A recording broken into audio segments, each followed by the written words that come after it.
রাজাকারদের সবগুলোকে ফাঁসি দিচ্ছি, এবার তোদেরও ছাড়বো না। 2024 সালের 14 জুলাই রাতে ঢাকা বিশ্ববিদ্যালয়ের তৎকালীন ভিসি মাকসুদ কামালের সঙ্গে কথোপকথনে কথা বলেন শেখ হাসিনা। ইংল্যান্ডে ছাত্র রাজনীতির জন্য মাঠে নামায় গুলি করে মেরে ফেলা হয়েছিল এমন প্রসঙ্গ টেনে শেখ হাসিনা বলেন, ওই অ্যাকশন না নেওয়া ছাড়া উপায় নাই।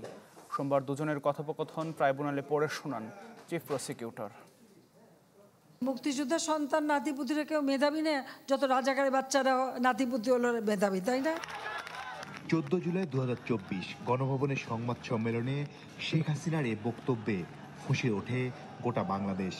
বক্তব্যের প্রতিবাদে মধ্যরাতে ঢাকা বিশ্ববিদ্যালয়ের বিভিন্ন হল থেকে মিছিল করে রাজপথে নামেন হাজার হাজার শিক্ষার্থী।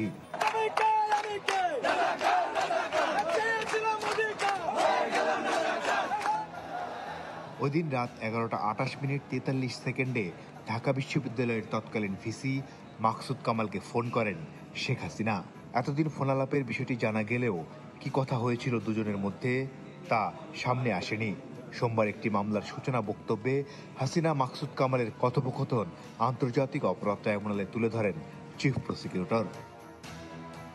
পারস্পরিক সালাম বিনিময়ের পর মাকসুদ কামাল শেখ হাসিনাকে বলেন, প্রত্যেক হল থেকে ছেলেমেয়েরা তালা ভেঙে বের হয়ে গেছে, জড়ো হচ্ছে রাজু ভাস্কর্য ও মূল চত্বরে, যে কোনো মুহূর্তে তার বাসাতেও হামলা হতে পারে।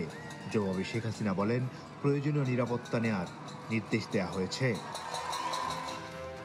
এক পর্যায়ে মাকসুদ কামাল বলেন, শিক্ষার্থীরা সবাই বলছে তারা রাজাকার। এবার শেখ হাসিনার জবাব, রাজাকারের তো ফাঁসি দিছি, এবার তাদেরও তাই করব, একটাকেও ছাড়বো না। কথোপকথনের এক পর্যায়ে আবারও ক্যাম্পাসের নিরাপত্তা বাড়ানোর কথা বলেন মাকসুদ কামাল। শেখ হাসিনা বলেন, বিজিবি, র্যাব, পুলিশ সব রকম বাহিনী মোতায়েন হচ্ছে। এক পর্যায়ে ছাত্রলীগ এবং ঢাকা মহানগর আওয়ামী লীগকে সংগঠিত করার কথা বলেন মাকসুদ কামাল। জবাবে আবারও রাজাকার প্রসঙ্গ আনেন শেখ হাসিনা, বলেন, রাজাকারের কি অবস্থা হয়েছে দেখিস নাই, সবগুলোকে ফাঁসি দিছি, এবার তোদেরও ছাড়বো না।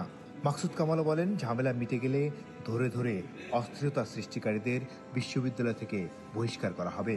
বলেন, আজকে সহ্য করার পর সবাইকে অ্যারেস্ট করবে, ধরে নেবে এবং যা অ্যাকশন নেয়ার নেবে। কারণ ইংল্যান্ডে যখন এরকম ছাত্র রাজনীতির জন্য মাঠে নামলো, কতগুলোকে মেরে ফেলায় দিল না, ওই অ্যাকশন না নেওয়া ছাড়া উপায় নাই বলেও মন্তব্য করেন শেখ হাসিনা।